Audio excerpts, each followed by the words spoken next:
Hi everyone, Sri Vignesh here. So this is day 36 of me sharing my learnings and explaining things in English. So as I'm preparing for PL300 exam, the topic for today is um, scope report design requirements, right? So the exact topic for today is define user experience requirements and explore report designs. So this is going to be an out and out theoretical explanation. And if you are someone who is expecting a practical explanation, feel free to skip this video. And this video is going to be very short video. Yeah, the content of these two models are also very less, so that's why the video will be very short. Okay, define user experience requirements. To access user experience requirements, you should consider the audience, report type, and the UI requirements. So these three things we have discussed in the previous video. So if you haven't seen it, you can go there and see the video. And let's see some of the UX requirements now. So interactive actions like drill down, drill up, drill through. So these are some of the user experience requirements, and you can see go through this, and I will point out the very famous things. So configure data alerts for threshold changes. So we can do this in a dashboard setup only. So and what if analysis to predict outcomes under the different scenarios. So we can add the what if analysis also. And if the user wants to, if the user is someone who wants to take the printout regularly, or the purpose of the user is to take the printout, you can make the layout based on that. And you can also make the multi pages for PDF also. And you can also do a report subscription for scheduled delivery to the senior executives or people you want to share with, and adding comments or feedback for collaboration, and also adding the Haddock queries with visualization response.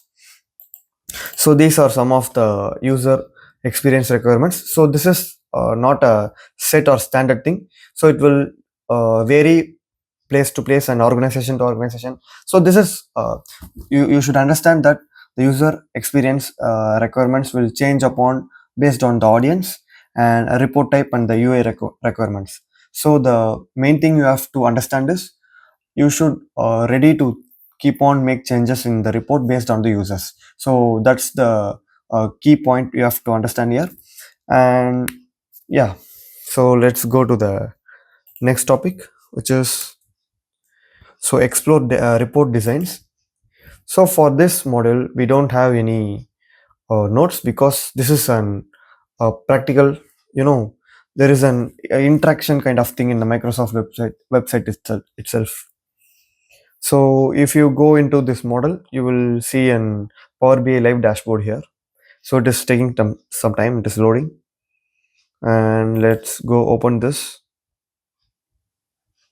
So here we can see some, some uh, audience type, form factor, and select other requirements. So what is audience? As we discussed in the previous video, executive analyst and the information worker, and also the general common audience. So these are the people who are the audience. And the form factor is nothing but I also explained this in the previous video. It is nothing but the user uses which device to see the dashboard. So in this case we have browser, phone, tablet, etc. And sorry, not etc. We have these three options. And select other requirements. So if you click print friendly, it will um, show as to like a paginator report or a matrix, or a table kind of visual. I will show it. So let's go to the analyst and let's click analyst. I'm analyst now. So I want to view this dashboard in a phone view. So I click this in a phone view and I say go. So here you can see, as analyst, I have the navigation button, and I have the filters, and I have the visuals, line chart, bar chart, and also the KPIs. So this is how you should design the dashboard for each users. And now I am an information worker. and I want to see this in a browser and print friendly. So let's see how the report is constructed for this. So as I said before, we are selected the print friendly, right? So it shows us the, the table kind of thing, or a invoice kind of thing. So this is sales orders. So we have order date, quantity and all in a table format. So this is easy to print and see it in a paper, right? So this is how you should create a report or a dashboard, or even a you know page level reports, anything it may be. You should follow your audience, and based upon that you should create the report. So this is the uh, fundamental and basic thing, and this model is more focused on that aspect.